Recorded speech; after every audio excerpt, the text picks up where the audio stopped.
जो हिम्मत न हारे वो जिंदगी सवारे, चल दिखा दे सारी दुनिया को तेरी सांसों में भी है आंधी। आगे बढ़ा तू अपने कदम, आगे बढ़ा तू अपने कदम,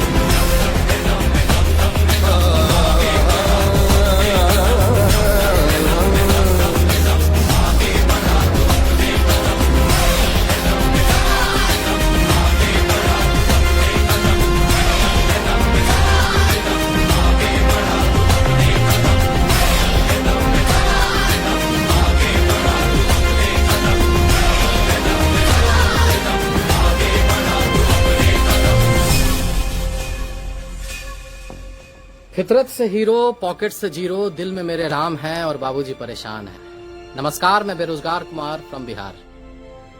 मैं आपके गली का वो लौंडा हूं जो घर पे गुमसुम चुपचाप है, लेकिन फेसबुक, व्हाट्सएप, पबजी के दुनिया का वो रॉक स्टार है। 4 साल पहले एक सस्ते इंजीनियरिंग कॉलेज से निकला एक निकम्मा इंजीनियर, फिर वही जीके जीएसटी रटता हुआ जो आपको अक्सर ट्रेनों में ल्यूसेंट का पन्ना पलटता हुआ दिख जाता है। करंट अफेयर में मोदी जी के हर योजना से लेकर भारतीय सेना के हर एक सैन्य अभ्यास और अक्षय कुमार के नई फिल्म का जानकारी तक सब जुबान पर रखता है उसको।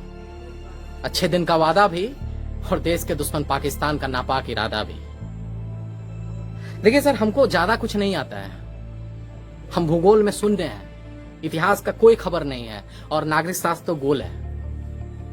लेकिन उम्र के इस पड़ाव पर एक बात दिमाग में जरूर समझ में आ गया है सर, कि एक उम्र बीत जाने के बाद एक आम बिहारी मिडिल क्लास लड़का के लिए विचारधारा नहीं, नौकरी मैटर करता है। नौकरी,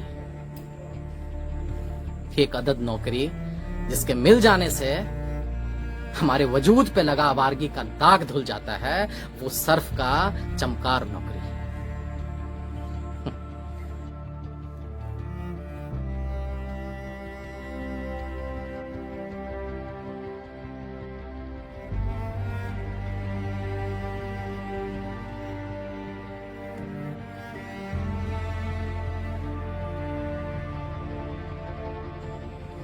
पहले आईएएस और उसके बाद एसएससी और फिर से फ्रस्ट्रेशन का ई लेवल हो जाता है कि सर रेलवे का गैंगमैन से लेके लोको पायलट का फॉर्म भरते भरते हम लोग अपने सेल्फ स्टीम का ऐसा बत्ती बना लेते हैं कि रात में जब टेबल पे बाबूजी के साथ खाना खाने बैठते हैं ना, तो परवल तक नहीं घोटाता है सर।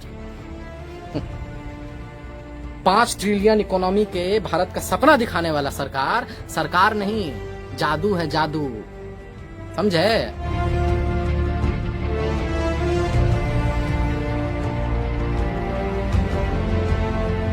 2 साल से वैकेंसी निकला हुआ है, एग्जाम नहीं ले पाए हैं। लेकिन साला फॉर्म का पैसा घुरा घुरा के जिले लाही खैरात बांट रहे हैं। फिर भी हमारे बाप, जिनको इस सिस्टम के जगह उनका बेटा ही करमजला लगता है। 27-28 साल के बाद बाप के पैसे का रोटी ना पत्थर से जैसा हलक में उतरता है सर। और फिर आप सर बोलते हैं कि कुत्ता पाल लो देसी नस्ल का, हाँ, खिलौना बेच लो। अरे सर, काजू के आटा का रोटी खाइए आप नेता लोग, और आधी पेट बिलबिलाते इस जनता को राष्ट्र और हिंदू खतरे में है का झुनझुना पकड़ा दीजिए। बड़ा सही बात।